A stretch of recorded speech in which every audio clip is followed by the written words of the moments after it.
बुल्ढाना में वैश्विक बुद्ध पूर्णिमा बड़े उत्साह और श्रद्धा के साथ मनाई गई। बुल्ढाना अर्बन के संस्थापक अध्यक्ष राधेश्याम चांडक की पहल पर आयोजित इस कार्यक्रम में बड़ी संख्या में नागरिकों ने भाग लेकर भगवान बुद्ध को नमन किया। बुल्ढाना में वैशाख बुद्ध पूर्णिमा का पर्व इस वर्ष भी श्रद्धा और उत्साह के साथ मनाया गया। सहकार विद्या मंदिर परिसर में आयोजित इस कार्यक्रम का आयोजन बुल्ढाना अर्बन के संस्थापक अध्यक्ष राधेश्याम चांडक की संकल्पना से किया गया। पिछले 9 वर्षों से ये आयोजन लगातार किया जा रहा है, जिसमें हर साल बड़ी संख्या में लोग शामिल होते हैं। इस अवसर पर भगवान बुद्ध के विचारों और उनके संदेशों को याद किया गया। कार्यक्रम में आदिवासी प्रकल्प अधिकारी स्वप्निल साबले सहित कई गणमान्य अतिथि उपस्थित रहे। साथ ही शहर के नागरिकों ने बड़ी संख्या में भाग लेकर शांति, करुणा और मानवता के संदेश को अपनाने का संकल्प लिया। काळामध्ये आपण माणूसपण हरवून बसलेलो आहोत, माणूसपण विसरलेलो आहोत।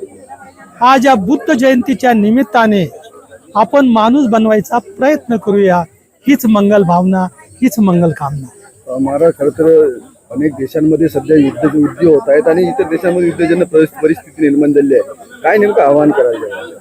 मी फक्त एकच आवाहन करू शकतो, युद्ध हा शेवटचा पर्याय नाहीये। युद्ध हा फक्त नरसंहार, नासधूस आणि जीवित हानीकडेच नेतो।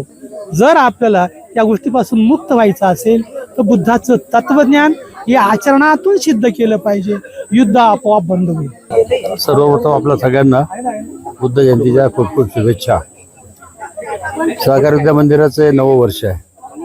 9 वर्षापूर्वी आपण भगवान गौतम बुद्धांचा पुतळा या ठिकाणी जयपूरून मूर्ती आणून या ठिकाणी स्थापित केला आणि त्यावेळेस आपण श्रीलंकेवरून 5 भंते बोलवले होते। तेव्हापासून या ठिकाणी आपण हा कार्यक्रम घेतो। हा कार्यक्रम घेण्याचा मागचा उद्देश म्हणजे धम्म लोकांना कळलं पाहिजे।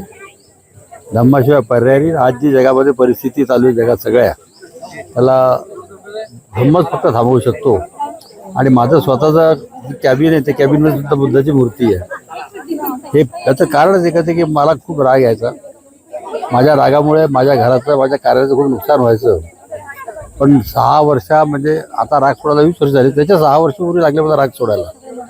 राग सोडता सोडता 6 वर्ष लागले आणि 20 वर्षात मी फक्त धम्मामुळे क्रोधावरती विजय मिळवला आणि तेव्हापासून अपयश मला माहीत नाही, आयुष्यात मागवून पाहिलं नाही। तर एवढंच सांगेल की सगळ्या लोकांनी सुद्धा प्रयत्न करायला हरकत नाही।